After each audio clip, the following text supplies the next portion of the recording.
UP विधानसभा चुनाव को लेकर सभी दल रणनीति बनाने में जुटे हुए हैं। चुनाव से पहले अंदरूनी हलचलों के चलते बीजेपी लगातार सुर्खियों में है। सवाल ये है कि यूपी विधानसभा चुनाव बीजेपी किसके नेतृत्व में लड़ेगी। छोटे दलों को साधने और विरोधियों को पटखनी देने के लिए बीजेपी के महारथियों की रणनीति क्या होगी। देखा जाए तो बीजेपी ने पिछला विधानसभा चुनाव कई मोर्चों पर खास रणनीति के तहत लड़ा था, जिसमें ओबीसी और दलित मतदाताओं को साधने के लिए समाज विशेष के प्रभावी लोगों को अपने पाले में किया था। साथ ही साथ छोटे छोटे दलों को भी अपने साथ मिलाया था। 2017 विधानसभा चुनाव में बीजेपी की सबसे अहम रणनीति जो कारगर साबित हुई थी, वो थी बूथ लेवल पर जबरदस्त फोकस रखना। राजनीति के जानकारों के मुताबिक बीजेपी 2017 की तरह ही आजमाई हुई रणनीति पर काम करेगी।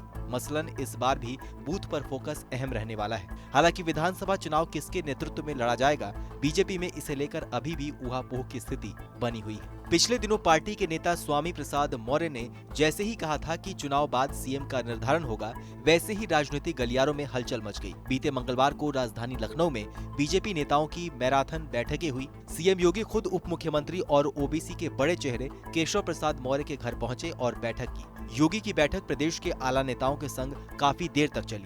ऐसे में जानकार बता रहे हैं कि राज्य के नेता योगी को सीएम के तौर पर दोबारा देखना चाहते हैं। वहीं ये भी कहा जा रहा है कि योगी आदित्यनाथ पर संघ का भी विश्वास हासिल है। इन तमाम गतिविधियों को ध्यान में रखते हुए ये कहा जा सकता है कि बीजेपी आगामी विधानसभा चुनाव योगी आदित्यनाथ के चेहरे पर ही लड़ने वाली है। हालांकि इसमें कोई दो राय नहीं है कि मुख्य चेहरा नरेंद्र मोदी ही रहेंगे, लेकिन कोविड के बाद पैदा हुई विषम परिस्थितियों के लिहाज से योगी ही खुद को प्रदेश में आगे रखेंगे। सीएम योगी को भी यकीन है कि ओबीसी के साथ स्वर्ण मतदाताओं को एकजुट करने से उनके हाथ में दोबारा सत्ता आ सकती है। मंगलवार को लखनऊ में हुई बैठक में मौजूद एक नेता ने दावा किया कि बीजेपी नेताओं से जमीन पर पहुंचकर प्रचार और ज्यादा से ज्यादा लोगों से मिलने के लिए कहा गया है। इस दौरान कोरोना वायरस की वजह से अपनों को खोने वाले लोगों से मिलने और पार्टी और राज्य सरकार के खिलाफ उनकी नाराजगी को शांत करने के लिए कहा गया है। देखा जाए तो कोरोना काल में हुए डैमेज कंट्रोल को लेकर यूपी सरकार और बीजेपी काम करने वाली है। सीएम योगी की तरफ से हाल ही में घोषणा की गई थी कि राज्य में मंत्री, विधायक, सांसद और बीजेपी के पदाधिकारी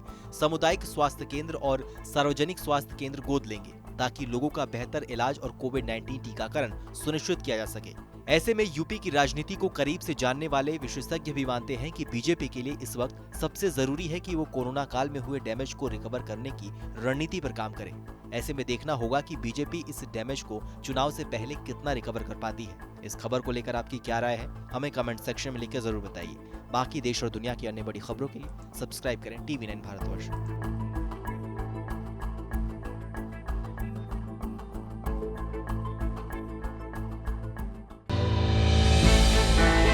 हमने की गलती फिर एक बार, कोरोना ने किया दोबारा प्रहार। मास्क, 2 गज दूरी, करें अपनी सुरक्षा पूरी। कोरोना टीका हम सबको लगाना है, मिलकर साथ समझदारी से कोरोना को हराना है।